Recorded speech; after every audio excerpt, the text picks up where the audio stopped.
આજ 16મી ફેબ્રુઆરી 2026 નો દિવસ ગુજરાતની વિધાનસભાના બજેટ સત્રનો પહેલો દિવસ.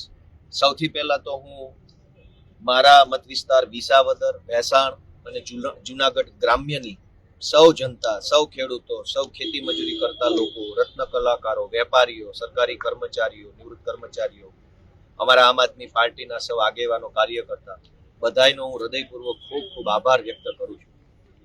આ ગુજરાત વિધાનસભાના ભવનની અંદર એન્ટ્રી લેવી એ જ બહુ મોટી વાત છે અને એની અંદર બેસવું એનાથી મોટી વાત છે. અને બેસીને ગુજરાતની જનતા માટેના જે કાંઈ નિર્ણયો થતા હોય એ નિર્ણયોની અંદર ઊભા થઈ અને પોતાનો સૂર વ્યક્ત કરી શકવાની સત્તા પ્રાપ્ત કરવી એ બહુ જ મોટી બાબત છે.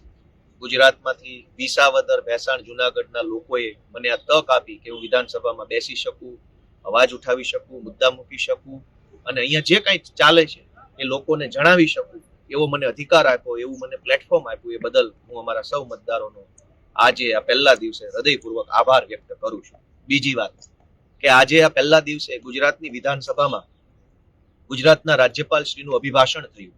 આ ભાષણની કોપી અમને આપવામાં આવી છે અને આ અભિભાષણ બાદ વિધાનસભામાં આજે પૂર્વ સભ્યો, જે વિધાનસભાના પૂર્વ સભ્યો હોય કે જેમનું નિધન થઈ ચૂક્યું છે, એમનો શોક પ્રસ્તાવ મુખ્યમંત્રી શ્રી દ્વારા રજૂ કરવામાં આવ્યો. એ વખતે મેં વિસાવદરના પૂર્વ ધારાસભ્ય સ્વર્ગસ્થ ધીરજલાલ ફુલાભાઈ પટેલ એમને શ્રદ્ધાંજલિ આપવા માટે ઊભો થયો હતો અને અમારા ધીરજલાલ એટલે કે ધીરુબાપા વિસાવદરમાંથી અપક્ષ ધારાસભ્ય તરીકે ચૂંટાયા આવ્યા. ફુલાબાપાનો સંઘર્ષનો ઇતિહાસ ખૂબ મોટો છે. જુનાગઢના નવાબના શાસનમાં ખેડૂતોની દેવા માફી કરાવવા માટે ફુલાબાપાએ પોતાની જમીન પણ છોડી દેવી પડી હતી. એમની જમીનની પણ સરકાર દ્વારા હરાજી થઈ ગઈ હતી. તેમ છતાંય ખેડૂતોની દેવા માફીનો મુદ્દો એમણે છોડ્યો ન હતો અને એવા મુશ્કેલ પરિસ્થિતિમાં ફુલાબાપા જીવન જીવ્યા અને એ સમયે ધીરજબાપાનો જન્મ થયો અને એમણે પણ સમાજ સેવાનો પોતાનો ઉજળો વારસો આગળ વધાર્યો. રાજનીતિમાં આવ્યા, ધારાસભ્ય બન્યા, નગરપાલિકાઓમાં, ગ્રામ પંચાયતમાં, સહકારી ક્ષેત્રમાં બધે જ પોતાનું યોગદાન આપ્યું. એવા સ્વર્ગસ્થ ધીરજલાલ ફુલાભાઈ બીબડિયાને મેં આજે શ્રદ્ધાંજલિ આપી અને ત્યારબાદ ભારત સરકારે અમેરિકાના દબાવમાં આવીને ટ્રેડ ડીલ કરેલી છે. આ ટ્રેડ ડીલ છે એ ગુજરાતના અને ભારતના ખેડૂતોને જબરજસ્ત નુકસાન પહોંચાડવાની છે. પહેલા ગુજરાતની અંદર, ભારતની અંદર ખેડૂતો જે કાંઈ પાક પકવે છે, દૂધ પકવે, સોયાબીન કે કંઈ પણ પકવે છે, એ તમામ ખેડૂતોનો જે પાક છે એને એક તો પૂરતો ભાવ મળતો નથી, સિંચાઈનું પાણી મળતું નથી, પૂરતો ભાવ મળતો નથી, થોડું ઘણું માર્કેટમાં વેચવા જાય તો કડદો થઈ જાય છે. એ તકલીફો તો ખેડૂતો ભોગવી જ રહ્યા છે.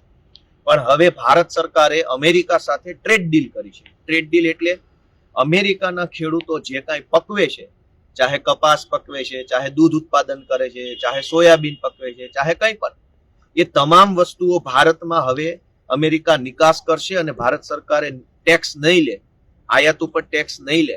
હવે અમેરિકાથી સસ્તું દૂધ, સસ્તો કપાસ, સસ્તું સોયાબીન જો ભારતમાં આવવા લાગે ટેક્સ ફ્રી, તો ભારતના ખેડૂતોએ ઉત્પન્ન કરેલા દૂધનું શું, ભારતના ખેડૂતોએ ઉત્પન્ન કરેલા કપાસનું શું? એની આજે અમે ચિંતા કરી. આજે અમે ભરપૂર વિરોધ કર્યો છે, સદનની અંદર પણ સૂત્રોચ્ચાર કર્યો છે અને બધી જ જગ્યાએ અમે માંગણી કરી છે કે આ જે ટ્રેડ ડીલ થઈ છે, ટ્રેડ ડીલ રદ કરવામાં આવે. વધુ એક ચિંતાજનક બાબત એ છે કે અમેરિકાની અંદર જે પશુપાલન વ્યવસાય છે, એ પશુપાલન વ્યવસાયની અંદર પશુઓને, એ ગાય હોય કે ભેંસ હોય કે અન્ય દૂધાળા પશુઓ હોય, અમેરિકાના દૂધાળા પશુઓને તેઓ માત્ર ઘાસ નથી ખવડાવતા આપણી જેમ, એ ફૂડ ખવડાવે છે, કેટલ ફૂડ જેને કહેવાય. એ કેટલ ફૂડની અંદર નોનવેજનો 100% પાર્ટ હોય છે.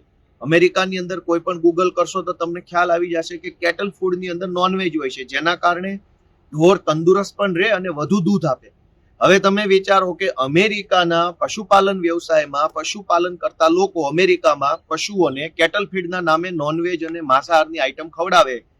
એ માંસાહાર ખાધેલા પશુ જો છે, દૂધ ગાય હોય, ભેંસ હોય, જે હોય, એનું દૂધ હવે ભારતની બજારોમાં વેચાશે અને આ દૂધ હવે મંદિરોમાં પણ જશે, આ દૂધ ગમે ત્યાં જશે. તો એ કેટલી વ્યાજબી વાત છે. અમે આ ટ્રેડ ડીલનો સખત વિરોધ કરીએ છીએ કે ભારતનું દૂધ ઉત્પાદન કરતા જે કાંઈ પશુપાલકો છે એને લાભ આપો, એને સરકારી યોજનાની સહાય આપો, એને મદદ કરો. એના બદલે અમેરિકા સાથે કોઈ પણ દબાવમાં આપણી સરકાર ઝૂકી ગઈ છે કે અમેરિકાએ આપણા ઉપર 18% ટેક્સ લગાડ્યો. આપણે અમેરિકા ઉપર 0% ટેક્સ લગાડી દીધો. તો આટલી બધી મહેરબાની જે અમેરિકા ઉપર થઈ રહી છે એ વ્યાજબી નથી. આમ આદમી પાર્ટી આજે વિરોધ કર્યો છે. ફરી એક વખત વિસાવદર, ભેસાણ, જુનાગઢના અમારા સૌ કાર્યકર્તા આગેવાનોનો આભાર. જય હિન્દ.